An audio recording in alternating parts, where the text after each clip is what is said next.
जी, hello दोस्तों, मैं हूँ कमर चीमा, उम्मीद है आप लोग ठीक होंगे। दोस्तों एक बड़ा इम्पोर्टेंट डेवलपमेंट हुई है और इस डेवलपमेंट को कहेंगे कि एक ट्राइलैटरल पावर ट्रांज़ैक्शन कि नेपाल से बांग्लादेश बिजली जाएगी थ्रू इंडियन ग्रिड।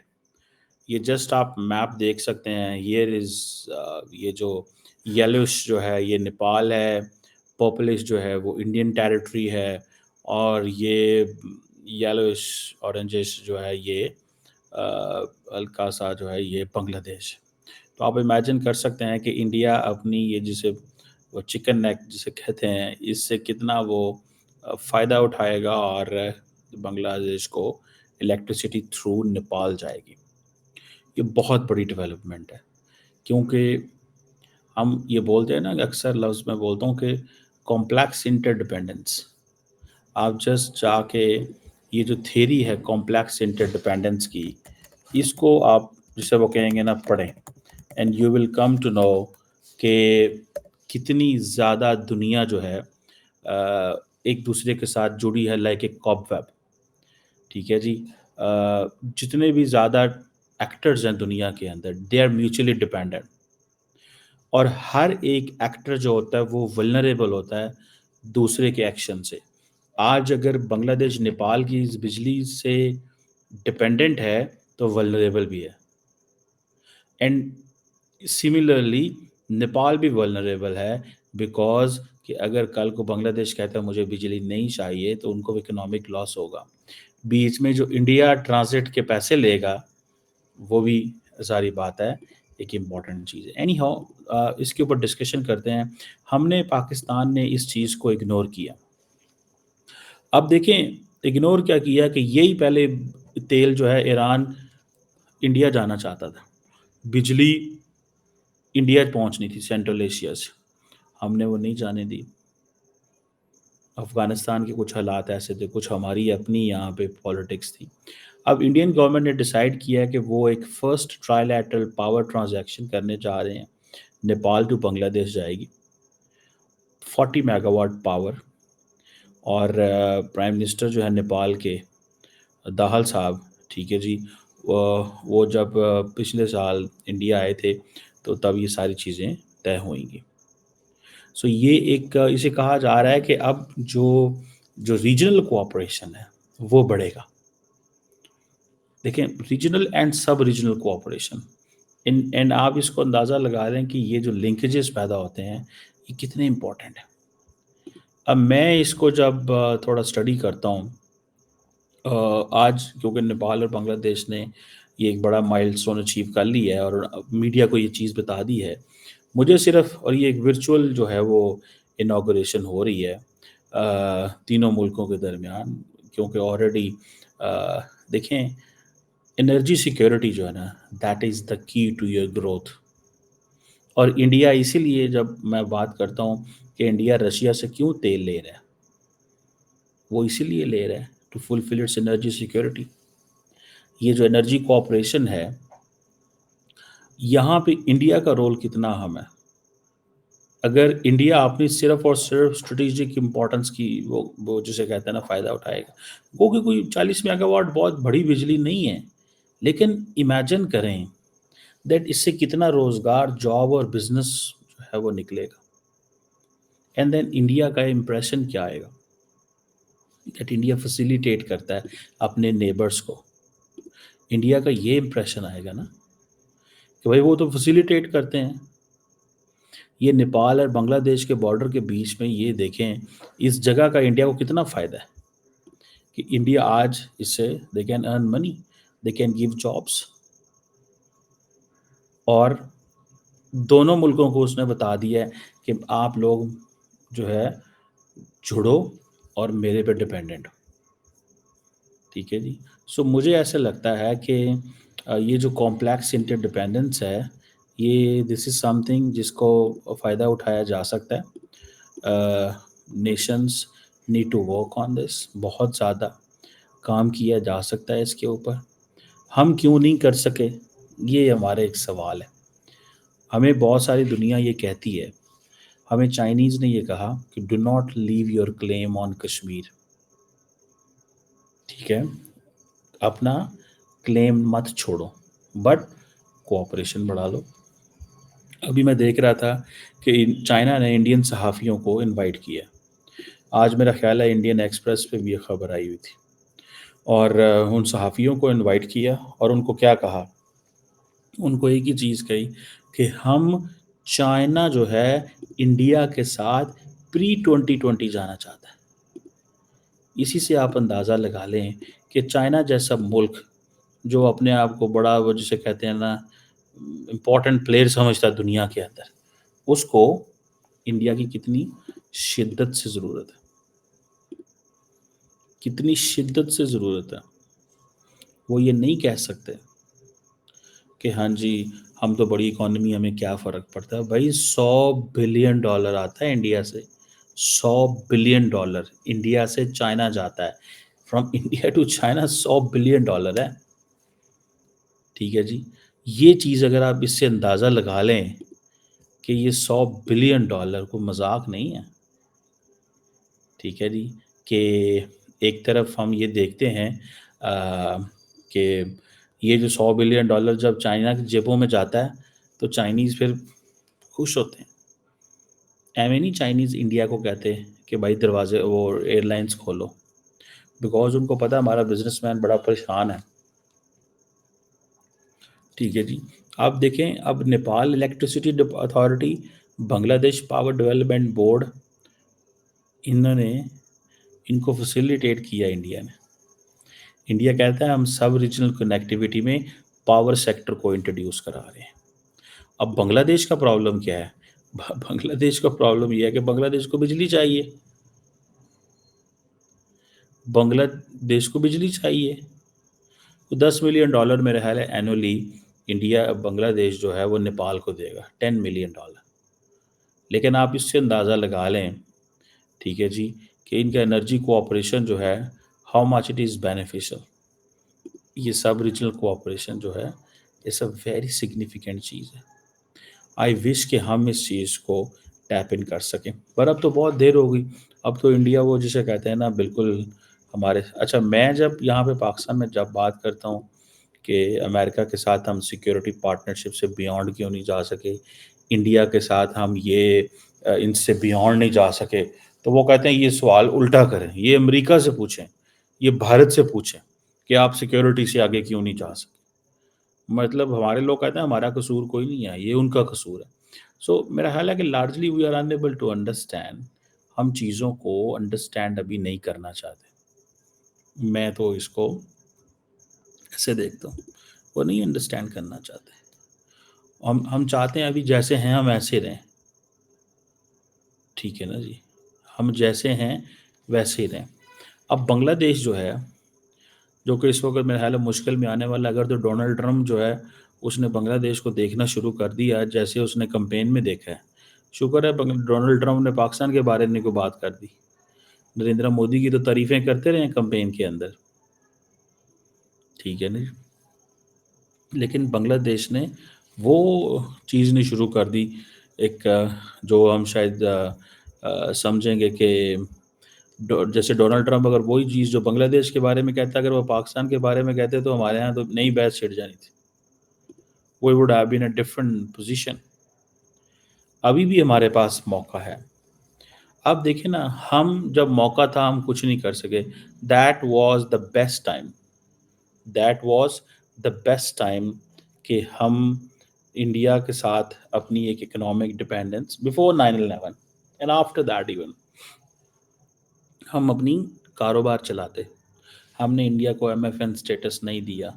हमने इंडिया के साथ जब कारोबार करने का मौका आया, तो हमारे लोगों ने कहा कि नहीं, हम नहीं करेंगे। हमारे ताकतवर हलकों ने ये कहा कि हम इंडिया को, इंडिया के चूल्हे नहीं जलने देंगे। ये भी कहा हमने। आज देखें, वो अब इंडिया ये कहता है जी मैं तो बांग्लादेश के चूल्हे जला रहा हूँ और नेपाल के चूल्हे जला रहा हूँ। चूल्हे जलाने से मुराद के, you know, the more there is a business, the better it is. जितना ज़्यादा बिजनेस होगा उतना ही अच्छा होता है ना। वो बात तो उनकी सही है। तो आपको तो असल में बिजनेस चाहिए ना, आपको तो बिजनेस चाहिए। वो कहते हैं जी कि हम जिसे कहते हैं ना अ, ये एक चीज़ है, जी हमें तो बिज़नेस चाहिए। मैं ज़ाती तौर पे एक एक ऐसी पोज़ीशन में हूँ जहाँ पे मैं जो एनालाइज़ कर रहा हूँ, ये जो हमारी पोज़ीशन बन चुकी है कि इंडिया हमसे बात नहीं करना चाहता, अफ़गानिस्तान को जल्दी कोई नहीं है एंड वी आर वेटिंग कि कौन हमसे जल्दी बात करेगा। देयर वाज़ अ टाइम कि हम बात कर सकते थे लेकिन हमने उस वक़्त बात की नहीं।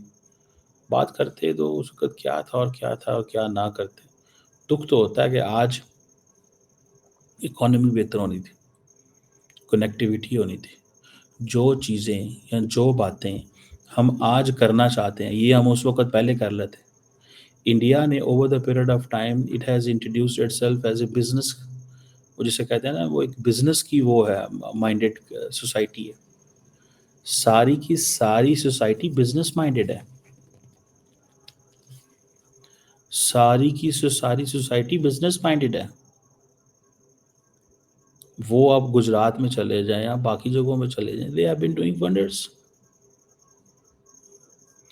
दे हैव बीन डूइंग वंडर्स। वो बड़ा काम कर रहे हैं अपना, और पूरे के पूरे इंडिया को उन्होंने इसी चीज़ पे लगाया कि आपने कारोबार करना है। वो एक नेशन है कारोबारी लोगों की, ठीक है? ये है चीज़। और हम जो है वो आज भी ढूँढ रहे हैं, तलाश करने लगे हैं कि क्या करें और क्या ना करें। हम आज ये ढूँढ रहे हैं कि हमारे साथ कौन बात करेगा। अफ़गान तालिबान नाराज़ हैं, जिनसे हम ज़्यादा नाराज़ हैं। वो हमसे नाराज़ हैं, हम उनसे नाराज़ हैं। हम नाराज़ हैं कि भई आप हमें मौका दो। मौका क्या दो कि आप ये दहशतगर्द जमातें ख़त्म करो। वो कहते हैं नहीं, हम जो है जिनके साथ हम लड़ते रहे हैं, हम उनको कैसे छोड़ दें? जिनके साथ मिल के अमेरिका के खिलाफ लड़ते थे हम। ठीक है ना जी? वो ये कह रहे हैं, तो हम उनको कैसे इजाज़त दें? ये मुझे तो देख के कि हमारे पास कोई रास्ता नज़र नहीं बन पा रहा। कोई रास्ता नहीं बन पा रहा। रास्ता कैसे बनेगा? कौन रास्ता बनाएगा? अमेरिका कहता है मैं बात नहीं कर सकता, मेरी लिमिटेशंस हैं। मैं इंडियंस को नाराज़ नहीं कर सकता। अमेरिका कहता है ये जो करना है आपने खुद करना है। आपने बात करनी है तो करें, नहीं करनी है तो ना करें। चलो, ये वो कहते हैं। आपने बात करनी है तो करें, नहीं करनी तो ना करें, मुझे इससे कोई फ़र्क नहीं पड़ता। This is what they are saying. Trump वो इंडिया को ये नहीं कह सकते कि ट्रॉफ़ी जो है वो लेके तो चले जाओ, पाकिस्तान के साथ चैंपियंस ट्रॉफ़ी खेलो। कहते हैं we can not push India, हम इंडिया को पुश नहीं कर सकते। और हम जो है वो बैठे हुए इंतज़ार कर रहे हैं, कब हालात बेहतर होंगे, कैसे चीज़ें बेहतर होंगी, कौन हमसे बात करेगा, कैसे बात होगी। हम इस चीज़ चक्कर में बैठे हुए हैं, ट्रस्ट मी। हमारा वो जिसे कहते हैं ना, सारी की सारी अटेंशन ही ये है कि कौन हमसे बात करेगा आके। यूरोपियन यूनियन वो हमें फ़ेवर दे के बैठे हैं जीएसपी प्लस की। हमारे बिजनेसमैन इतने जोगे नहीं है कि वहाँ स्पेस कैप्चर कर सके। अमेरिकन हमें स्पेस दे के बैठे हैं। आज लोग हमसे सवाल करते हैं कि इंडिया और चाइना की $125 अरब की अगर ट्रेड हो सकती है, तो पाकिस्तान $20-22 अरब पे क्यों बैठा हुआ है? पाकिस्तान क्यों $20-22 पे बैठा हुआ है? चाइना जैसा मुल्क जो है, हम तो हमें तो एक्सपोर्ट करनी हो तो हमें चाइना से इंपोर्ट सस्ती पड़ती है। यानी कि हमें तो अपना डोमेस्टिक रॉ इंफ्रास्ट्रक्चर वो मैन्युफैक्चरिंग के लिए जो चीज़ें भी नहीं चाहिए, नहीं चाहिए बिल्कुल। हमें तो चाइना से इंपोर्ट करके हम एक्सपोर्ट कर सकते हैं, जितनी सस्ती वो चीज़ें देते हैं। सारे का सारा अफ्रीका, मैं अफ्रीका गया हूँ और मैं वहाँ पाकिस्तानियों से मिला हूँ, एंड यकीन करके माने, पाकिस्तानी अफ्रीका के अंदर अरबपति हो गए हैं। क्यों? कि वो चाइना से प्रोडक्ट्स मंगवाते हैं, अफ्रीका में बेचते हैं। अफ्रीका में क्राइम की भी है, सारा कुछ है, लेकिन वो कहते हैं जी हम अफ्रीका नहीं छोड़ सकते। ना कोई वहाँ नेशनैलिटी देगा, ना कोई वहाँ पे पासपोर्ट की वैल्यू है, ना उनके कोई वीज़े लगते हैं, बस वो बैठे हुए हैं वहाँ पे पाकिस्तानी। इंडियंस भी हैं और भी कम्युनिटीज़ बहुत ज़्यादा हैं, लेकिन बिजनेस है भाई, सारे का सारा बिजनेस है। हम हमारे लोग जो हैं वो हम पता नहीं कब बिजनेस करेंगे। हम चाइना का फायदा ही नहीं उठा सके। इंडिया लड़ लड़ के भी चाइना से फायदा उठा गया। इंडिया लड़ लड़ के भी चाइना से फायदा उठा गया।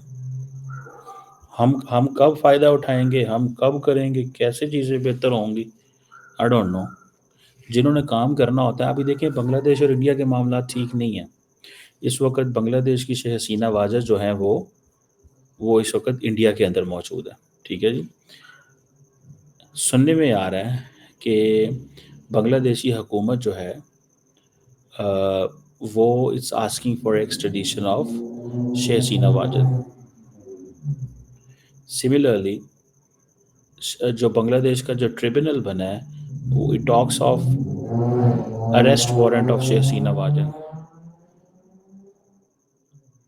जो अवामी लीग जो है, जो शेख हसीना वाजद की पार्टी है, उसको वैसे टारगेट किया जा रहा है। सो ये इतने ताल्लुकात ख़राब होने के बावजूद कारोबार हो रहा है। अदानी जो है वो उसने अच्छे भले पैसे लगाए हुए हैं बांग्लादेश के ऊपर। आज अगर बांग्लादेश चाहे तो बांग्लादेश के पास बड़ी लिवरेज है, इंडिया की बड़ी लिवरेज है बांग्लादेश के ऊपर। लेकिन Indians and Chinese they are very smart, they will never ever lose that leverage over each other. वो जो लिवरेज है उसको लूज नहीं करना चाहते, वो इसको इन्हेंस करना चाहते हैं, बिकॉज लोगों के चूल्हे जल रहे हैं। लोगों के चूल्हे जल रहे हैं। इंडियंस को नहीं पता कि मैं अगर बांग्लादेश के साथ अपने मामलात ख़राब करूंगा तो मैं बांग्लादेश को नुकसान नहीं तो पहुंचाऊंगा जितना पहुंचा सकता हूं, लेकिन मेरे बारे तासुर ये क्या आएगा। जब मैंने चाइना के साथ इतने फौजी मरवा के भी कारोबार करता रहा हूँ, ठीक है जी, 40-50 ऐप्स बंद करो, जो चाइनीज़ बिजनेस कंपनी है उनके ऊपर थोड़ा टफ हो जाओ, इस तरह की चीज़ें करते रहे हैं, लेकिन अदर देन दैट वो कुछ भी नहीं, वो खास नहीं था। तो वो मुझे ऐसा लगता है कि I wish if I can completely understand कि हमारा अपना हमारी लीडरशिप का क्या माइंडसेट है। वो रीजनल कनेक्टिविटी हमारी एक्सपोर्ट हम एक होती है, लफ्ज़ बोलते हैं उसे gravity model of trade. The gravity model of the trade is when you do business in the markets which are near you. आप उन मार्केट्स में काम करना चाहते हैं जो आपके नज़दीक तरीन होती हैं। आप उन मार्केट्स के करीब नहीं जाते जो दूर होती हैं। ठीक है ना जी। आप उधर दूर नहीं जाते हैं। सो हमें तो जिसे कहते हैं ना कि जब हम ये सारी देखते हैं तो कोई समझ नहीं आती कि क्या इसमें हमें क्या मिलेगा और क्या नहीं मिलेगा। I am unable to understand. अगर आपको कुछ समझ आए मेरे हमारी लीडरशिप के इन तो मुझे ज़रूर बताइएगा, लेकिन फ़िलहाल कोई समझ नहीं है, क्योंकि हमें भी ऐसे ही करना है। हमें भी अपने लोगों के लिए हर कीमत पे बिज़नेस अपॉर्चुनिटीज़ को रखना है, भले ताल्लुकात जैसे भी हों। अगर हमें इस चीज़ की समझ आ जाए, जब हम अपने लोगों के रोज़गार को के ऊपर ही हमला करना शुरू कर दें, तो फिर सानू सियाना कौन कहेगा। चाइना तो अपने लोगों के रोज़गार पे हमला नहीं कर रहा, इंडिया तो नहीं हमला कर रहा। दोनों मुल्क कारोबार कर रहे हैं टिका के। इंडिया देखे ना, अब इंडिया चाहे तो बांग्लादेश को जिस तरह मर्जी पनिश कर सकता है, लेकिन इंडिया नहीं करेगा भाई। पनिश करके नुकसान तो किसको होगा, इंडियन अवाम को होगा ना। एंड इंडिया के बारे में तासर होगा, it's weaponising economy. So India doesn't want to weaponise economy. तो एंड और ये क्लैरिटी आप देखिए उनकी लीडरशिप, ट्रेड बढ़ी है, पॉलिटिकल डिप्लोमेटिक ताल्लुकात ख़राब है, ट्रेड बढ़ रही है। कोई आई विश कि कोई जादूगर पाकिस्तान के जो माजी में रहे हैं वो इन लाइंस पे काम करते, कुछ सोचते समझते, तो आज हम भी कोई तरक्की की राह पे होते। हमारे लोग जो हैं बस वो ये कहते हैं फंसे हुए हैं, लॉक हो गए हैं, और फिर वो उनके बारे में आता है कि यार इनके पास अच्छे भले खुद तो पैसे होते हैं टिकावे किस्म के। ठीक है ना जी। तो इनके पास अच्छे भले टिकावे पैसे होते हैं, लोग आम पब्लिक की इनको परवाह कोई नहीं होती। This is what is a common perception फिर यही रह जाती है। आई विश कि इस तरह के जो एग्रीमेंट जो नेपाल, बांग्लादेश, इंडिया कर रहे हैं, ये हम भी अपने खित्ते में कर सकें। अपने खित्ते में क्या कर सकें, इसी नेबरहुड में कर सकें, इंडिया के साथ कर सकें, ठीक है। मैं अगले दिन नवाज शरीफ साहब को सुन रहा था, वो कहता है कि अगर इंडिया के साथ ताल्लुकात अच्छे होते तो हम आज बांग्लादेश और नेपाल की मार्केट तक पहुंच रहे होते, हमारे ट्रक वहाँ पहुंचते, हमारा बिजनेस वहाँ जाता, वहाँ से चीज़ें यहाँ आती। बिल्कुल उन्होंने सही बात की। अगर हमारे इंडिया से ताल्लुकात होते अच्छे, हम भूटान जा सकते थे, नेपाल जा सकते थे, साउथ ईस्ट एशिया जा सकते थे, हम म्यांमार जा सकते थे, हम इस पूरे थाईलैंड पहुंच सकते थे। हमारे लिए चाइना की मार्केट और खुल जाती, चाइना के वो इलाके जो दूर दराज हैं वो हमारे लिए और खुल जाते। पर कितों हम हैं ही, इतनी सी सोच है हमारी।